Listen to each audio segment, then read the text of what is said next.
Alfie Stirling, though, what I would say, and this has just been announced right now at Downing Street, is that the app is only one part of the test and trace scheme. And the test and trace scheme actually seems to be working relatively successfully. 6,000 people have had their cases referred to test and trace system in the last week, and 73% have actually provided their contacts. 40,000 people have been contacted through test and trace and asked to self-isolate. So actually, Alfie Stirling, there may not be an app, but it doesn't mean that the test and trace scheme isn't working.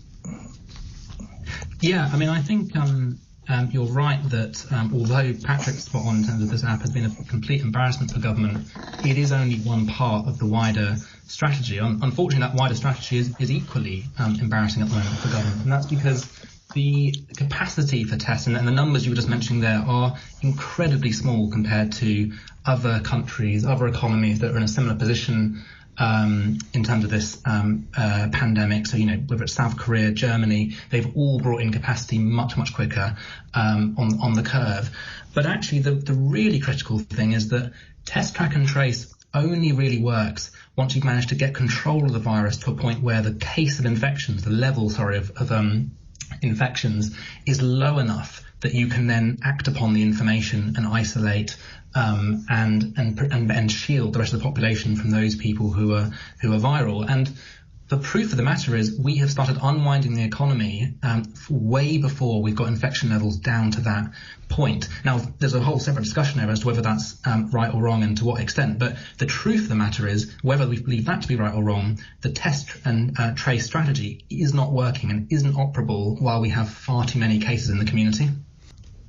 Well, I thought it was really interesting that through the course of those questions, we had confirmed the point I was making before we went in, which is that stepping back, the app is embarrassing, but the big picture here is that even if we got the capacity, that world-leading capacity on test, track and trace that the government said we had 6 weeks ago, and we clearly don't, but even if we got it, we would not be able to properly contain the virus, because the level of infection in the community is thousands beyond what any country in the world has capacity to test, track and trace.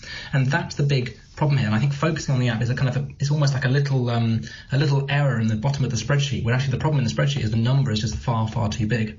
So, I mean, stepping back again, this epidemic in the UK will only be fully under control and return to normal once we have a pharmaceutical invention of some kind, whether that's a vaccine, whether that's an effective drug. So everything else we're talking about is means of control. It's not really getting back to normal, it's just steps in that direction. And it's because all these things are fallible. So Dan, you're quite right.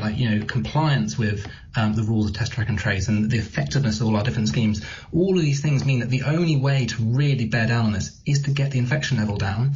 And that is through social distancing measures and lockdown. And my big fear in all of this is that because of government embarrassment over a different set of issues, whether with government advisors or poor performance against other countries, is why we're in the position we're in now. It's why we've unlocked too quickly, and we're now focusing on a much smaller thing as our key kind of element of debate, which is this app, whereas actually the big picture is big decisions have been made incorrectly in the last few weeks.